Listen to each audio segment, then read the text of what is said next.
Hello plant lovers, it is Matthew in Melbourne welcoming you back to my channel. Thank you very much for finding me. I grow cold, cool, intermediate orchids here in Melbourne, Australia without greenhouses or humidifiers or grow lights. They're either inside or outside or they're out of the pool.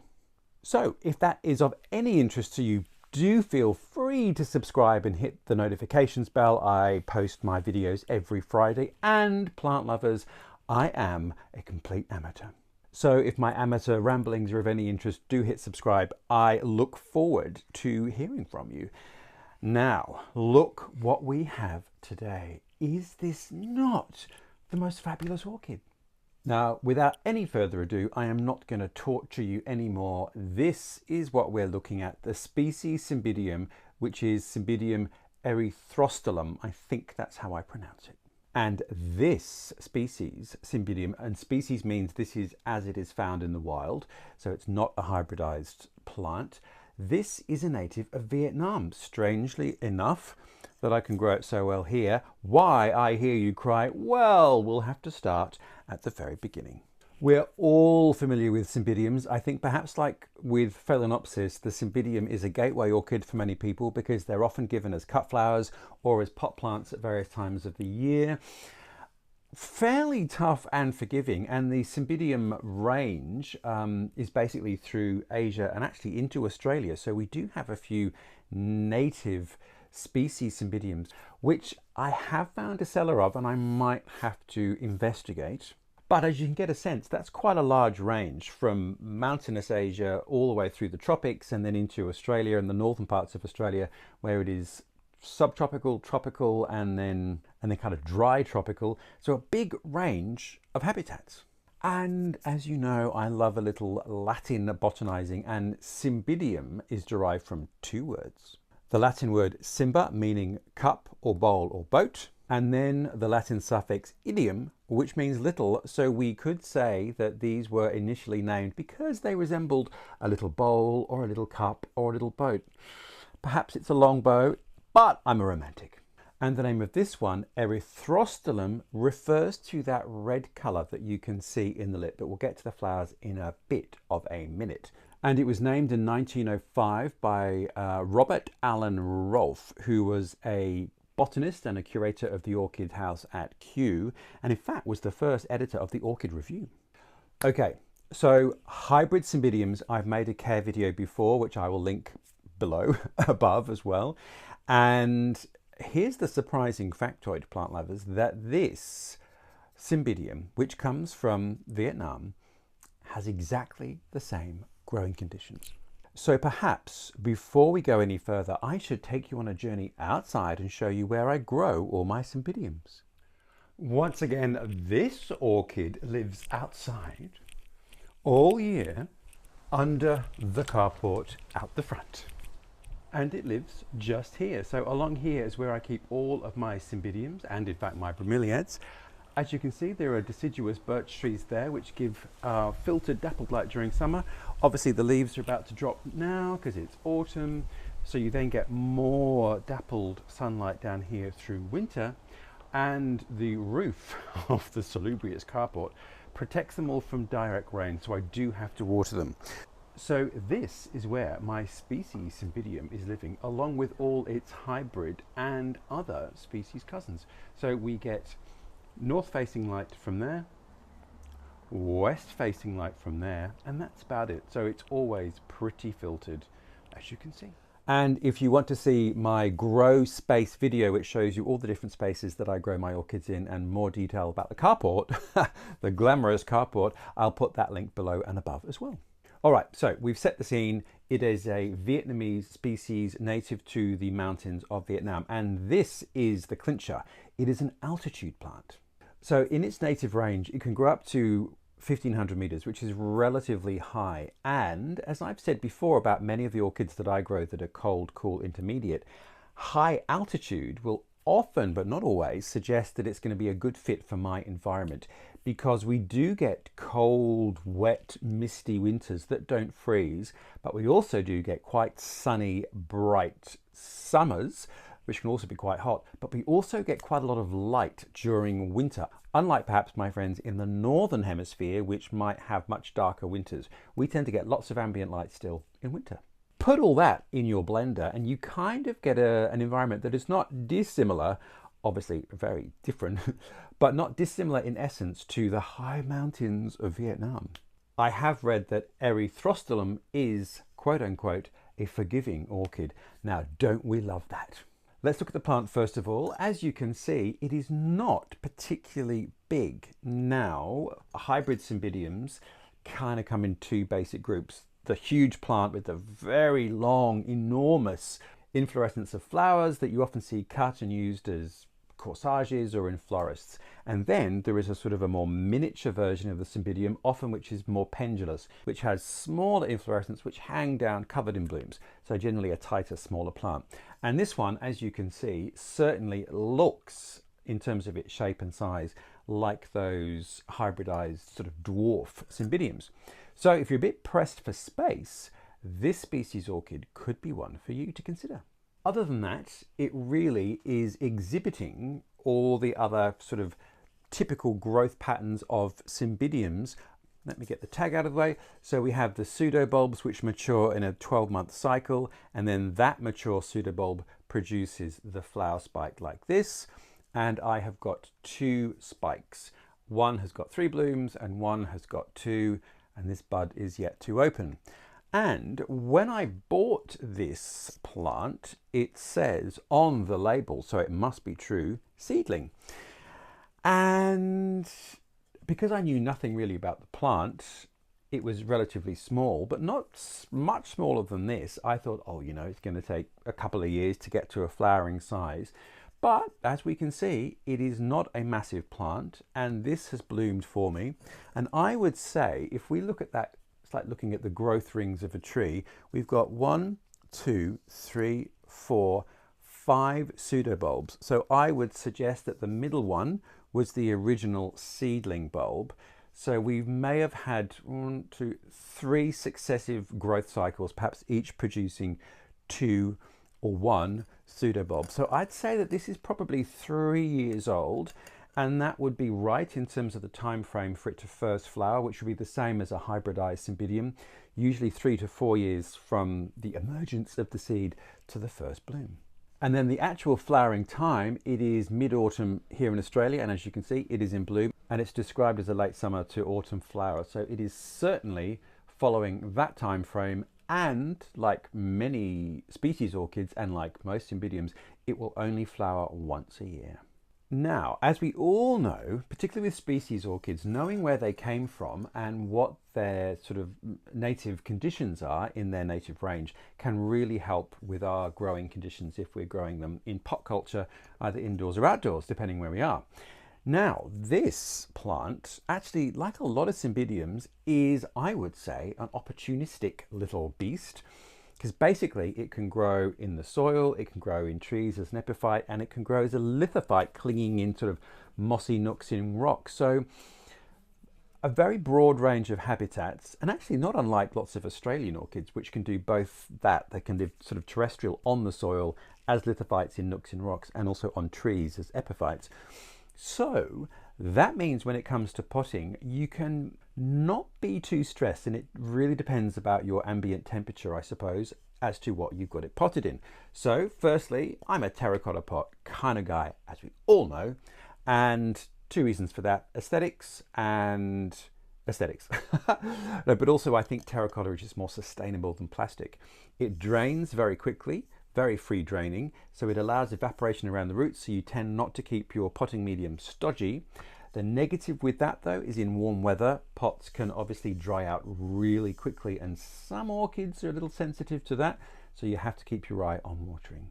Must say though that Cymbidiums, in my experience, are really forgiving and can actually take relatively long periods with no water. So if I go on holiday, for example, I don't worry about watering my Cymbidiums. I give them a good drench before I go and then leave them 2 to 3 weeks.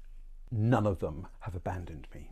So the medium that I use, and I will link you to a video I made about potting my orchids and all the different sorts of medium I use, but this one, plant lovers, which you perhaps can't see, but it is an out of the bag potting mix. So when you go to a hardware store, you see all the different potting mixes, and the one that says orchid on the front, that's the one I use. And if you look at my potting video, it's a mix that includes a bit of bark and I think a bit of cocoa husk, but it's also a little grittier. So I would say it's kind of half, well, not even halfway actually, it's maybe a quarter of the way nudging towards a regular potting mix in terms of its density. So it's a kind of a carry-all potting mix. I also use it for aroid plants as well, anything that wants to free drain and not be tightly potted in a denser medium. And because this orchid is opportunistic, it can take various potting medium, I think. So depending on where you are and what your climate is, you could just use bark, you could use a sphagnum moss mix,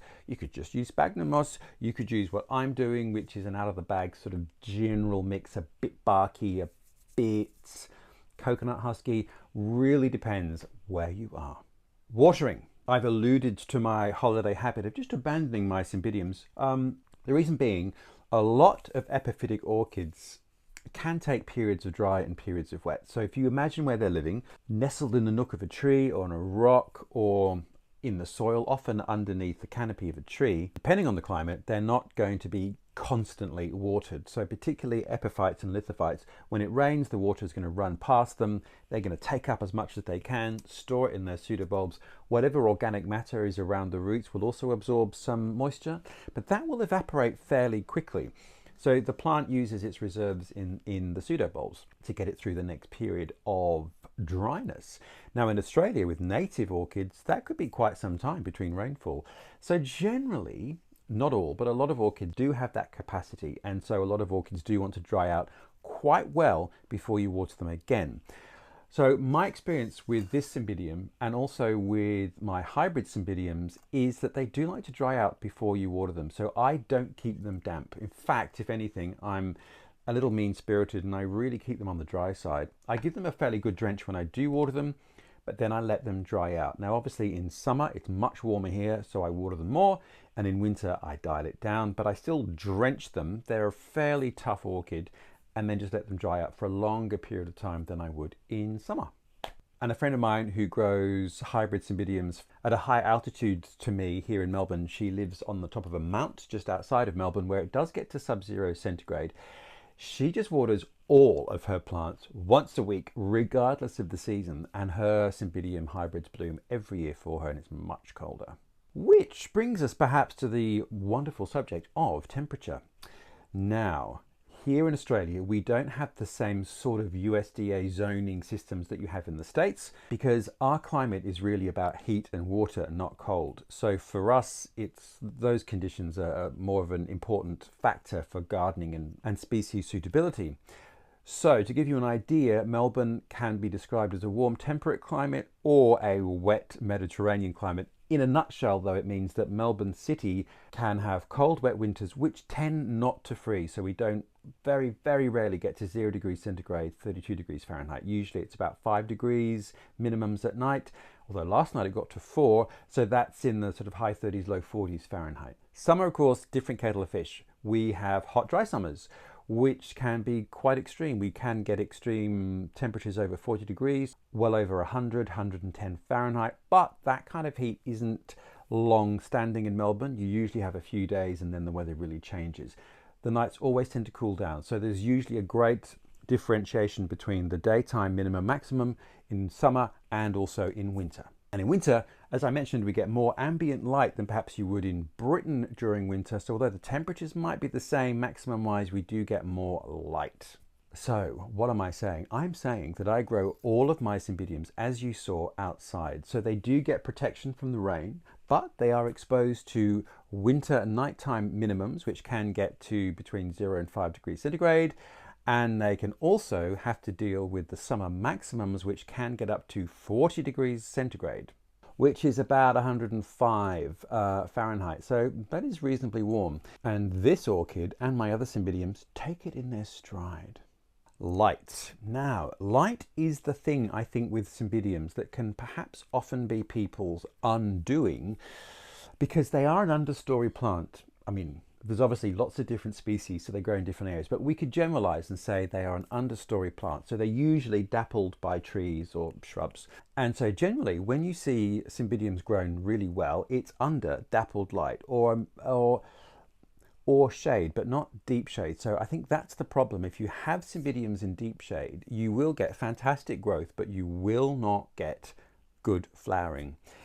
Also, if they are in full sun, the leaves are going to be very yellow and burnt, but they will still flower. It's just that the leaves are going to look terrible. So the best thing you can try and do is to get that type of forest floor dappling, which for me, actually, I get by accident because the birch trees behind them dapple the light in the summer. And when they drop their leaves in winter, I then get dappled light, but stronger sunlight through the branches, the bare branches of those trees, and the plants do like a little bit more sunlight in winter. So kind of by accident, I have the perfect environment. And when I was in China a few years ago, before COVID, obviously, it was fantastic to see traditional gardens there and how people grow Cymbidiums traditionally in Chinese gardens, which is on upturned flower pots with the orchid sitting on top. So the orchid is raised off the ground and they were all just under trees, dappling in courtyards or in formal gardens. So that's the best thing to do. And if you're in a climate like mine where your winters don't freeze, the ideal spot is under a tree. Tip up a pot, put it on top, so the orchid will drain quite quickly, won't stay soggy, and you'll get that dappled light all year. So saying, I have seen Cymbidiums in Melbourne in full sun in people's gardens, quite literally, and they seem to be thriving, so there you go. So although this particular species is well, it comes from the tropics, it comes from Vietnam, it seems to be able to cope with a variety of weather conditions, and my conditions here seem to suit it perfectly. I've owned this seedling for probably a year, so it's put on some new growth for me. Those growths have matured and now they've flowered. So it's survived a winter for me and a couple of summers. Obviously no issue with those conditions. I would say then, if you can successfully grow Cymbidiums, hybrid Cymbidiums, wherever you're growing them, this species is going to be equally at home and will reward you with those extraordinary flowers. Okay, let's look at the flowers. So firstly, like all Cymbidiums, they are long lasting. So I'm hopeful to get at least a month out of these blooms. They've been open for nearly 2 weeks, and as you can see, this last bud is yet to fully open. I bought the plant inside so I can enjoy the blooms, but they're also quite large and they have this, I don't know, almost droopy, sad habit. You see how these petals here are just drooping down? Absolutely stunning. What is amazing though is the inner part of the flower, which has those sort of red stripes and the speckled, which is what the erythrostylum of the name refers to, is that beautiful sort of red colouring in the middle of the flower.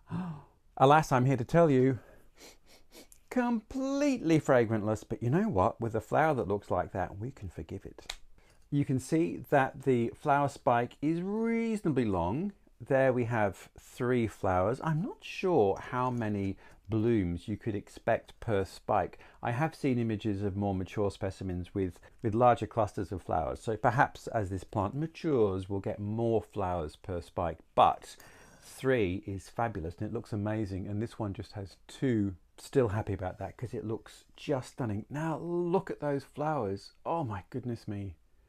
Just the most beautiful thing. And doesn't it actually look a little bit like phylogeny flowers? Anyway. Then the last thing perhaps is just the growth cycle. It seems to follow the same sort of growth cycle as hybridized Cymbidiums. So you get your pseudobulb, which matures in a year, ideally. It's that mature pseudobulb that the following flowering season will produce your flower spikes.